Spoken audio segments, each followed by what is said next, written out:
masaberin Binance application akan lutanga chuanin wallet a wallet khi kan metanga chuan spot ta khi kan metanga helai BTC ti khi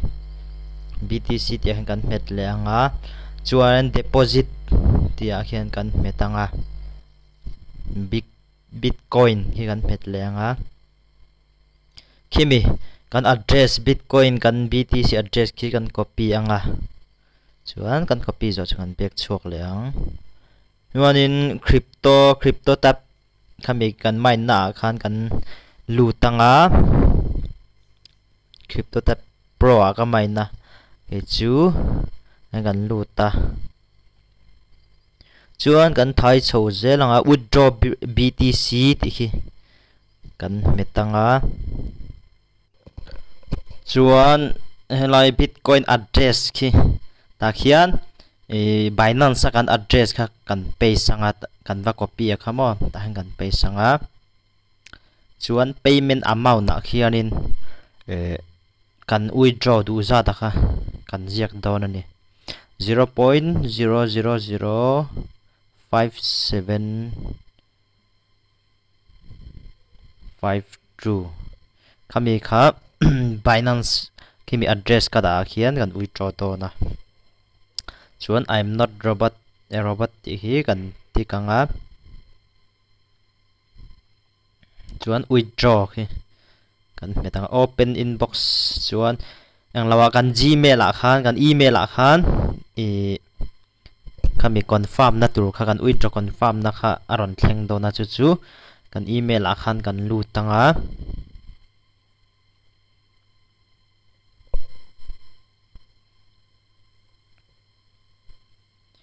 open the Gmail kan Gmail han kan luta yan kami kan Gmail kha ta hian kan refresh sanga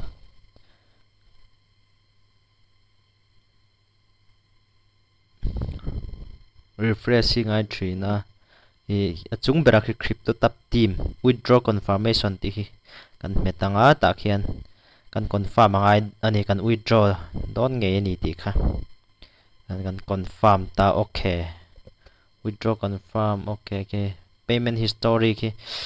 tikhian kan withdraw ha kan confirm ta a chuan kan chuak anga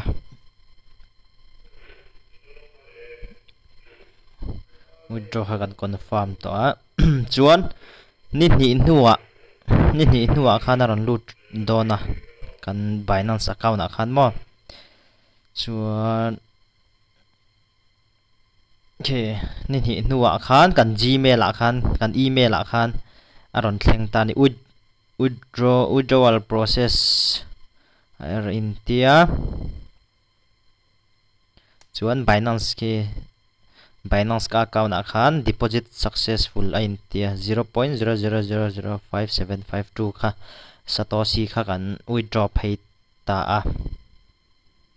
kan Gmail khan aron la chuan crypto tab kami kan mine na satoshi kan mine na khan pro a khan kan lut le a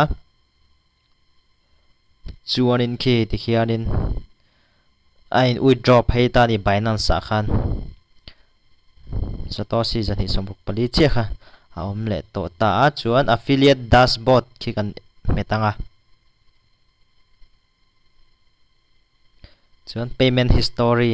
khi kan met leang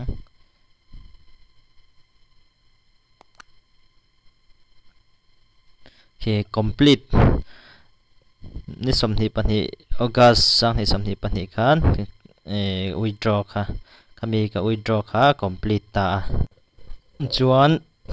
ka withdraw phei kha Binance a khan alut chiang em ti kha kan en leang Binance a khan kan lutanga chuan wallet a khan kan lut kan met lenga spot a kan lut lenga chuan BTC a khan kan lut lenga tikhian ke kan withdraw na kha Binance a lut fel ta